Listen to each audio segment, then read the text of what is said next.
Welcome to this episode of Blended, Blessed, and Always a Mess. I'm Aric. And I'm Angie. We are married with a ton of kids. We have 6 kids total. He has 3 and I have 3. My name's Hallie and I love riding horses. I'm Lexi and I love agriculture. My name's Carter and I love eating. My name's Chase and I love lifting weights. My name's Summer and I love spending my parents' money. I'm Dane and I love baseball.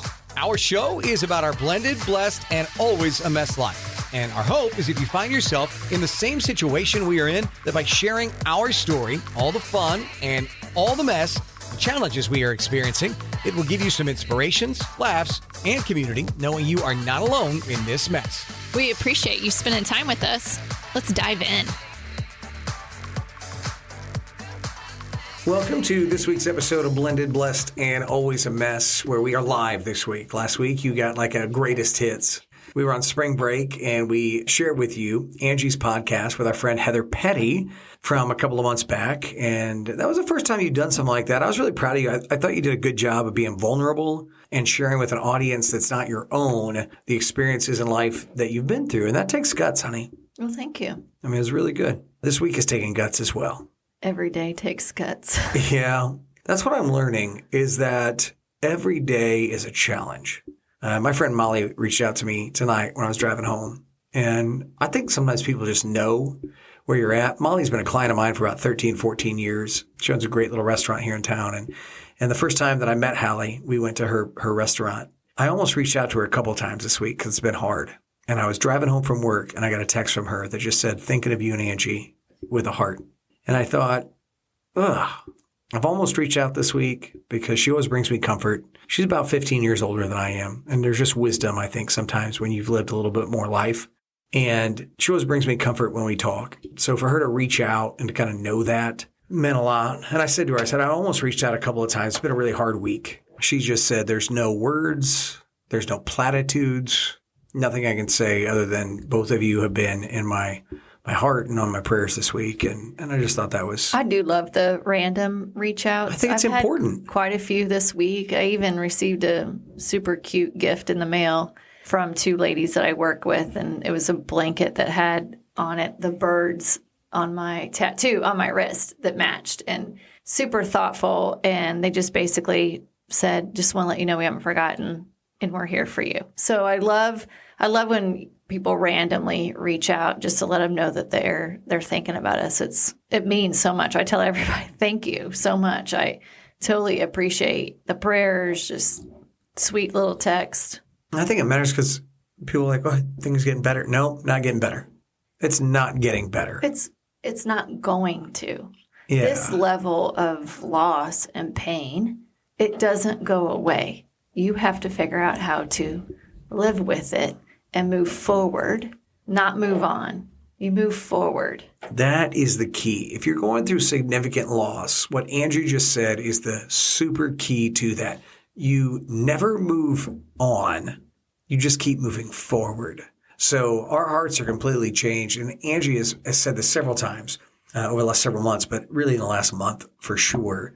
Her heart is broken. It can't be fixed. You can't fix what has happened. If you ever go through anything like this, and we hear it all the time, more young kids being killed, whether it's a car accident, the mass shooting that happened this week in Nashville, tragedy happens, and you can't fix that. You just have to learn to keep moving forward. Yeah, I cry every day. Every day. I hold her while she goes to sleep. I mean, that's our ritual at night. Aric, I was teary-eyed, and we can dive into our little spring break getaway, but coming back on the flight, I was just super emotional. And Aric looked over at me and he's like, what's the matter? And I didn't want to say, I couldn't because I was upset and Chase is sitting next to me and I didn't want him to know that I was upset. And I just texted him and I'm like, I'm always going to cry for her. I just am. Yeah. And as a man, if you listen to we have a lot more women that listen than men. For the 80% are women. So 80% girls, women. You guys, you feel me. 20% men. If you're a man listening, I want to do my best for my wife. So I see her upset. My natural instinct is, what's wrong? We're on a flight. I've got Chase on her left, me on her right. I would think the 2 strongest men in her life on each side. And I go, what's wrong? And her answer is, I'm always going to cry for her. I get that. That makes sense to me. But in the moment, as a man, that's not my first thought. It's like, oh my gosh, something has happened. What can I do to fix it? We cannot fix this. I cannot fix this. And that's been something else that I've been learning the last couple of weeks. So it's tough. Things are really tough right now. And we'll talk about that as we go. But this week, we're going to talk about spring break. But hang on. Sure. Yeah. You said, what are you going to do? They're tough right now. It is always going to be tough. I think that's the thing that we have to accept. It is always going to be tough.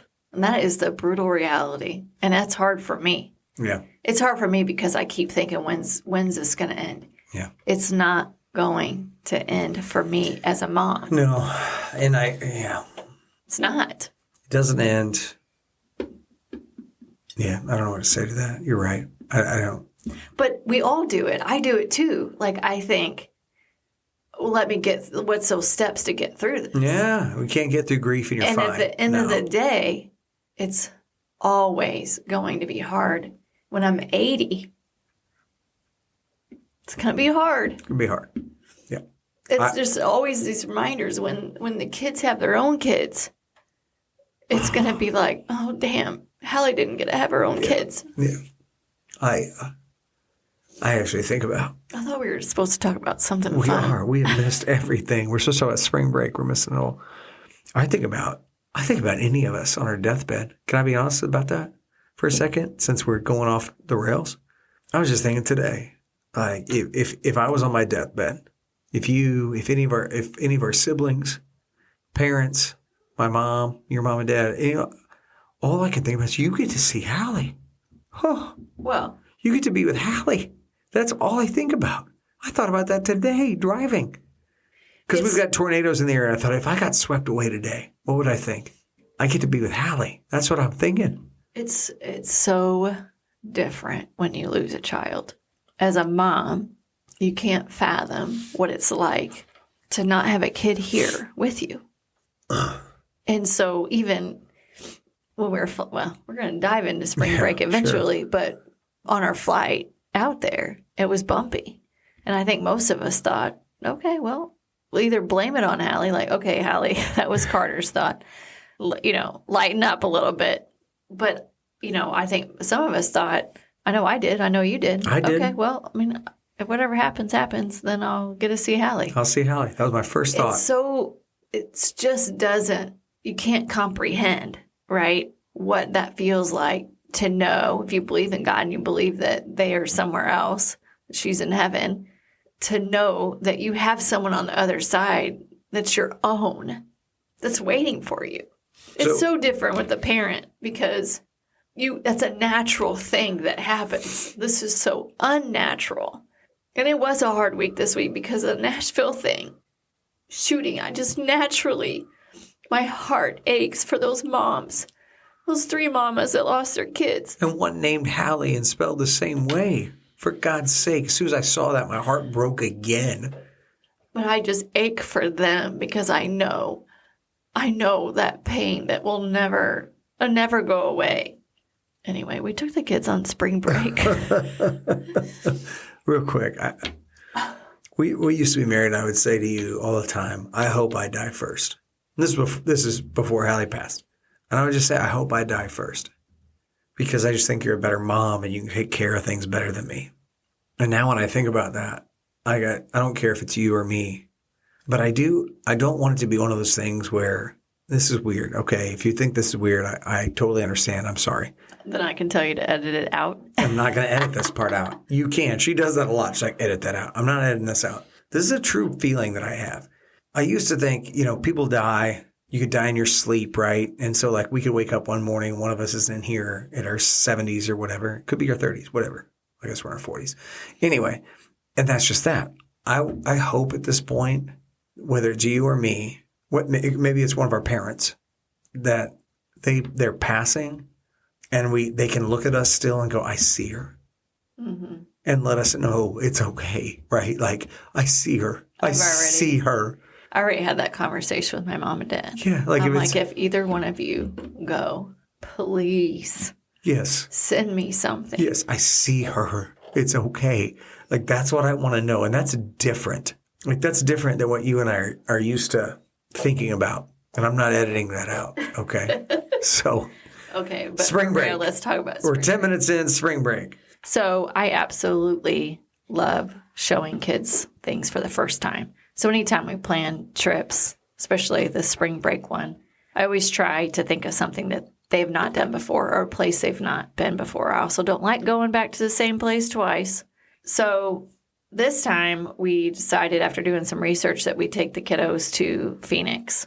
Which was awesome because I just went there with you for the first time last year. I thought it was awesome. And then the kids reached out to us about this trip. We did not plan a spring break. And then at the end of Christmas, they all kind of were like, with everything with Hallie, wanted to go. So that's how this kind of started. I also love extended weekends. Like I love even just doing extended weekend trips and not like full on 7 days. It's like the perfect amount of time to get away. Of course, all of our kids, they don't have spring break at the same time. Shocker. A little bit of a challenge. And with all the sports, a little bit of a challenge to try to plan something. But I don't know if you found it or I found it, the VRBO that we rented. I think you found it, didn't you? Aric found this house that the backyard was amazing. If you have kids, you want to go there. When we post this episode, I'll put a link to the rental that we had because it had every game in the backyard that you could imagine. And it was not expensive. It was right outside of Phoenix in Chandler. 16-minute drive from the airport. Yeah. The kids didn't want to leave. The weather was perfect. It was 70 degrees, sunny. And they played pickleball and basketball and ping pong and golf and a putting green. Yeah. And the pool and the hot tub and it was fire pit, everything you could want. They had a little outdoor movie theater. We never got to use that just we were so tired at the end of the night. And that's the only reason why. So tired.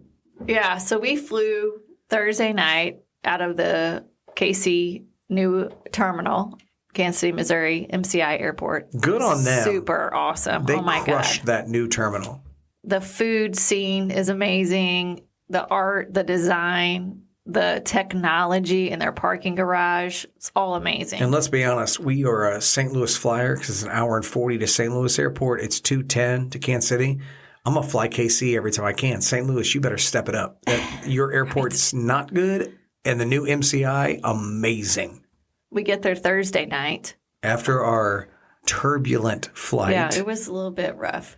We all kind of had to spread out. So Chase and I sat together. Lexi and Dane sat together. Carter and Summer sat together. And then Aric was by himself. I was so glad. I was telling my buddy, Pastor Dave from our church yesterday, I'm so glad I had he has a podcast. And he has a meditation included in the podcast. He has a Christian meditation in his podcast. And I was so glad I had that downloaded to my phone because when the turbulence got rough and I'm alone, I'm the only one sitting alone, and I'm thinking about Hallie, but I'm like, I need to calm down. What can I do right now?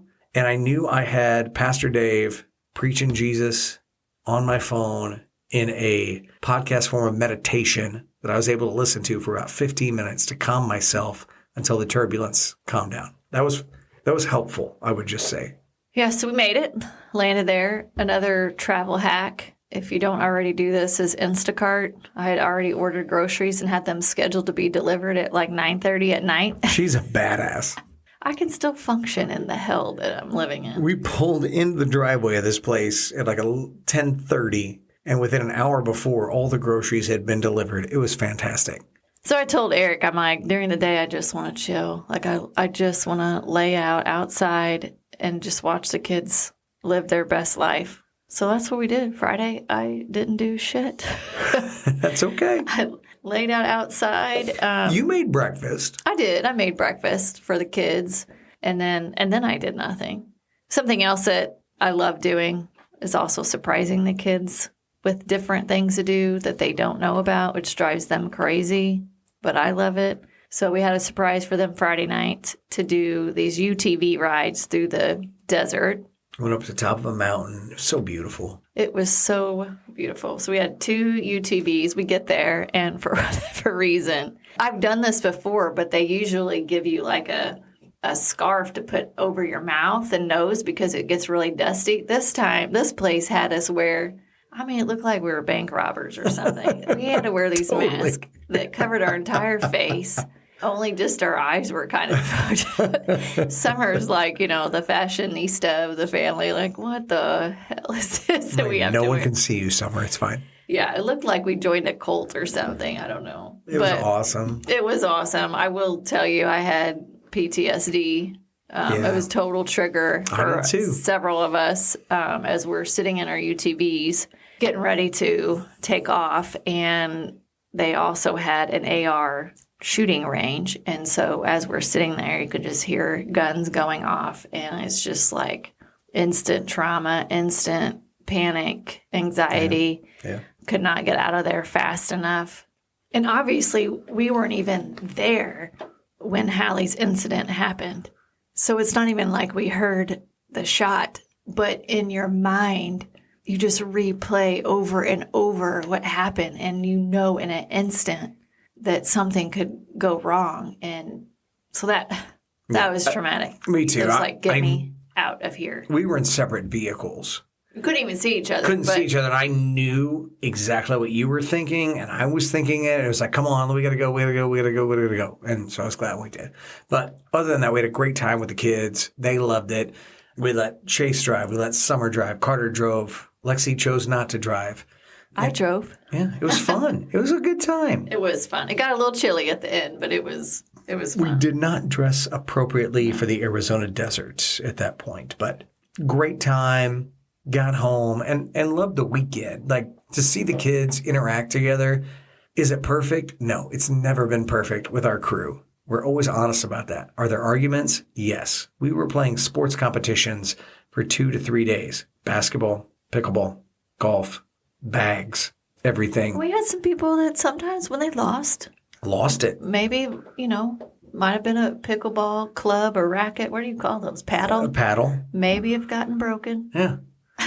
So, but it was a great time. And Saturday we chilled too, and then we had another surprise for them. Yeah, that was fun. And that was the Phoenix Suns game.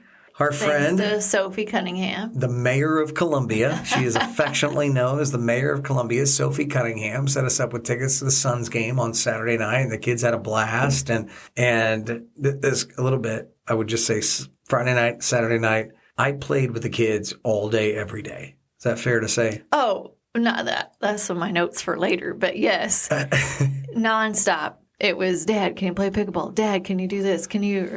Rick, can you play me at basketball? And he played. I literally could lay around Friday, Saturday, and Sunday. I played a little bit. Summer and I did win a pickleball match. You did. That was good. They weren't against me, for the record. Right. Yeah, but for the most part, I just laid by the pool and watched Aric play with the kids the entire time. I try not to tell my kids no. Like, if I tell them I can't go, it's because I really do need a break. I mean, I'm so tired. I just need to catch my breath. And in that, it was so fun. Saturday morning, I woke up. Sunday morning, I woke up. And I'm like, Ange, I am so sore. My body is so sore because I'm not used to playing on concrete, on pickleball, basketball courts, all that for 2 straight days. So sore, but had a blast with the kids, and they did all get better over the course of the weekend. That's what it's really all about, is seeing them. So now they want pickleball in our backyard. I do. I actually do too. We don't have enough room, but I do too. So yeah, definitely play the games with your kids. They loved it so much. Sunday we chilled again. We were supposed to fly back Sunday night, really late at like 9:30, but Sunday morning, I happened to check our flights because I was looking up our confirmation number, and I'm like, oh my God, they are delayed already. At like 10 a.m. Yeah. So then it was like, crap. We actually had planned on staying through Monday, but then Carter had basketball practice. He wanted baseball. No, he had his very first baseball game Monday night, and he was a co-MVP of his team last year. Kind of important player on the team. He's like, Dad, I cannot miss our first baseball game of the year. And that made sense. So we rescheduled from a Monday come back to a Sunday night. But then when everything happened Sunday, it was like, son, it may be 5 a.m. And we ended up on the 5 a.m. coming back Monday. I called his coach, let him know. And we got him back in plenty of time. But it was one of those deals. We had to make an adjustment on the fly to get him home because he had a game, his first game of the season Monday night. And so that's what we did. But it worked out for the best. God's in control. Yeah. God knew what was best for us. It was a whole day Sunday together at the pool and the pickleball court and basketball, all that. Yeah, so we pivoted and just did a 5 a.m. flight Monday to get home so everybody could get to where they needed to be. But, you know, we lived up to the name of Blended Bless and Always a Mess on this trip. We had several incidents that was like, we are a freaking hot mess. Friday. Do you want to talk about your incident? Yeah, Friday, number one, because we had to go to the UTV, and I didn't have the shoes I needed for that because I was playing pickleball, and Dane hit a shot that I was trying to get to, and I ran so hard I couldn't stop, and I jumped over a pool chair, and that meant that after the pool chair, what's next? The pool. And I ended up in the pool fully clothed with my tennis shoes and everything. I missed it. I was right there, but my back was turned, but all I heard was the splash and the kids just dying. Dying laughing. I was giving it my all. So my shoes weren't available to go to UTV riding. So that was fun. And then at one point, you almost bit it on an escalator. Oh, well, I don't even think you know this part, but when we were flying there and we're at our gate after we had dinner at that restaurant at the KC airport, I went to the bathroom and I was coming back. The waiter was like, "Ma'am, is this your phone?" I totally left the phone in that restaurant. Nope, and first I've heard of that. Waiter came out and found me at the gate as I was coming back from the bathroom. Didn't know that. I'm like, wow, Nope. I didn't even know it was missing. Thank you. Nope. And then, yeah, when we were going to the airport, well, Summer brought her backpack, which is full of books, so it weighs like 70 pounds. And she had gotten sunburnt. Everybody got a little bit sunburnt, and it was on her shoulders, and so she couldn't carry her backpack. So we are coming into the airport. Coming in the airport, I had my big luggage. I don't even know why I had all this. I think we were just in a rush because normally Eric's got 2 luggages. And anyway, so I have my big luggage. One hand's holding on to that with Summer's heavy-ass backpack also on that same arm. And then I have my purse, which is full of stuff too, in the other hand. So I'm getting on the escalator, and I'm about 3-4 steps up as it's moving, and that shifts, and my luggage comes off of the stair with that heavy backpack and pushes me over. I can't grab onto anything. I don't even know what happened. I don't even know what I did. But somehow I jumped off, I think. Somehow got off of the escalator and landed almost into Carter. And all the kids were like, "What just happened?" It was funny. But in my mind, all I was thinking is like, this is going to really hurt. Because I saw the stairs coming up out of the escalator, and I'm like, it's going to scrape me. Like, I'm going to wipe out on this escalator. But somehow I didn't. I am a luggage carrier, and I've learned after this trip that I do it for job security. I do it so that Angie wants me to stay her husband. Okay? That's it. I feel like because I just need a luggage carrier. That's all you need. That's all I need. You travel a lot, you need a luggage carrier. And so I learned that even more after we got through the airport and we were all getting in our cars. And we all took our luggage. Well, we had 2 cars. So you had one vehicle, I had the other. So I had with me Chase, Lexi, and Summer in the Aviator. And so because I had the SUV, we took more luggage with us. So we part ways. So coming home, it's me, Carter, Dane in the car. And you're ahead of us. You get out of the parking garage quicker. We get out of the parking garage, we get going down the road, and then Aric calls us, and he says, "Hey." Some guy has called me, area code I don't know, but my big suitcase is in an elevator. And he's got all my contact information, and he can't hold it because he's got a Git, but it's in an elevator. So my suitcase is in an elevator somewhere. Oh, shit. So what had happened was Chase had a backpack and 2 big luggages, and he was leading the way to get to where the car was. And as we exited one of the elevators, I guess we just left his big luggage behind. So we turn around, go back through the parking garage, and Lexi and Chase jump out, and they go on this search of trying to figure out what elevator they were in. And it was still riding the elevator. They eventually found it. You know what I call that? Job security. Job security is a debt, all right? My job is to keep the luggage coming, and that's really where we're at. So it was a good trip. I would just say, as I've said to other people this week, the kids had a good time. We had a good time. For Angie and I, it is a reminder when we're all together that we're not all together, if that makes sense. Okay. It's just, we're together. We're not all together. Yeah, it kind of reminds me of the one thing that Chase said every time we go to or we're at dinner. Before we eat, we go around and say what we're grateful for. And on Saturday evening, when it came to Chase to share, he said, I'm grateful things are getting a little bit back to normal and not so vacant. I'm like, yeah, dude, vacant's a good word. But I am trying hard to at least give them a feeling of a little bit of normalcy. And I think they did feel that on the trip. One thing that Summer had said was, it's a good trip when it's in the afternoon, your phone's still at 80%. That's how much we were playing. Yeah. You weren't on your phone the whole time. And I loved that. That was really, really good. But yeah, for the kids, it was good that they were starting to feel some normalcy. For you and I, not normal that we didn't have all 6 of them. No. Hallie made her presence felt several times. She did. Not the same, though. It's just such a confliction. Like, for me, there's not a better way to describe it. Like, you have joys of the trip, and then there's heartache, right? And that's just going to be, what it's like. But Yeah. if we could circle back on just a few like travel tips, though, to kind of wrap up, just surprise your kiddos as much as you can. It keeps them curious. It keeps them wanting to like be excited and just have a great experience. I think our even kids if they want to know it's coming. They're like, what are we going to do? Yeah, What's now going to happen? they know I'm going to surprise them, or we're going to surprise them with something. I would also just say try new things and new foods. Like when we travel, we use Yelp all the time, and sometimes it works well and sometimes it doesn't. But for the most part, I think you can rely on Yelp to try the local restaurants. We had some amazing food there. I was telling my buddy today about the burrito that we had. Oh my gosh, everybody loved that. Ooh. Yeah, if it's number 1 on Yelp, it's got the most reviews, try it. And your kids might initially push back because they may just want chicken fingers and fries because that's what they're comfortable with. But challenge them to try new things.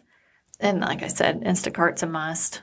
And also don't rely on flights to be on time. Yeah, could be. Yeah, it's what it is. But in that case, it worked out for us. So we're glad that we got to stay all day Sunday, spend the time playing with the kids, and then leave first thing on Monday morning. That was good. I do want to share that we've got quite a few very interesting guests that will be joining us over the next couple of weeks. Yeah, I think that's very exciting, is that as people are starting to learn more about the podcast, they do want to be a part of it.